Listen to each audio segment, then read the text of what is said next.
নমস্কার, ঘরকন্যা ডায়েরির আরেকটি নতুন পর্বে সকলকে স্বাগত জানাচ্ছি।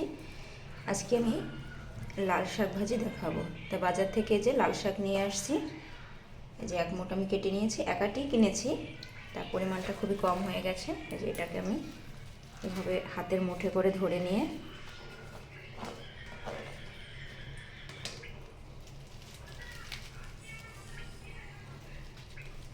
ফেলে দিয়ে এবারে কুচিয়ে নেব।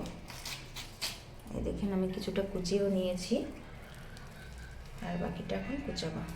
এভাবে কুচি কুচি করে কুচিয়ে নিলে শাকটা খেতে ভালো লাগে।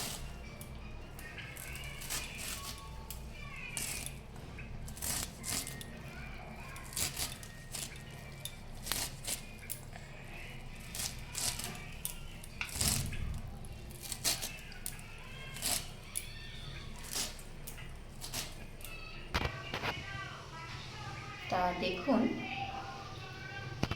এই যে আমি কড়াইয়ে তেল দিয়েছি, তেলটা গরম হয়ে গেছে। এবারে যে কুচিয়ে রাখা আদা এটা দিয়ে দিচ্ছি।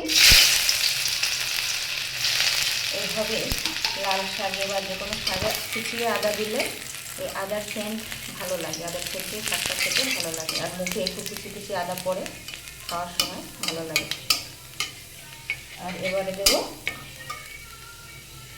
এই যে কালো জিরে নিয়েছি, কালো জিরে কালো জিরে আর আদা ফোড়ন দিয়ে লাল শাক রান্না করলে খেতে খুব স্বাদ হয়। এবারে এই যে কুচিয়ে রাখা শাক এটাকে দিয়ে দেবো।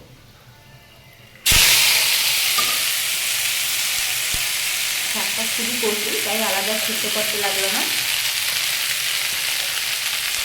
এভাবেই একবার ফেলে দিয়ে দিলাম।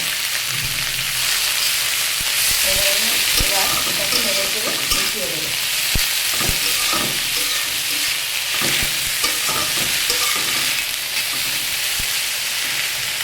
আর দিয়ে দেবো পরিমাণ মতো লবণ।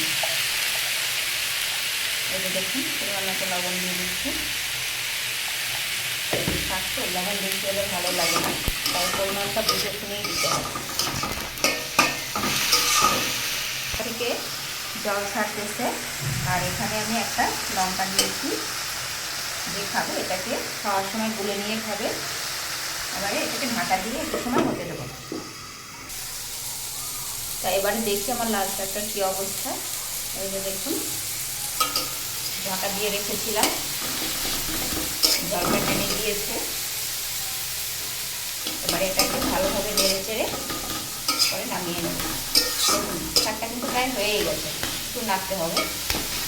আর শাক যত এরকম ভালোভাবে নাড়া হয় তখন কিন্তু শাকটা খেতে ভালো লাগে।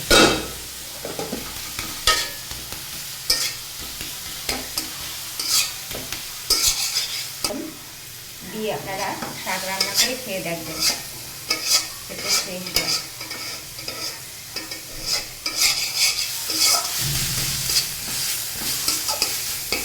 যারা পেঁয়াজ রসুন খান না তারা এইভাবে নিরামিষভাবে তৈরি করে খাবেন।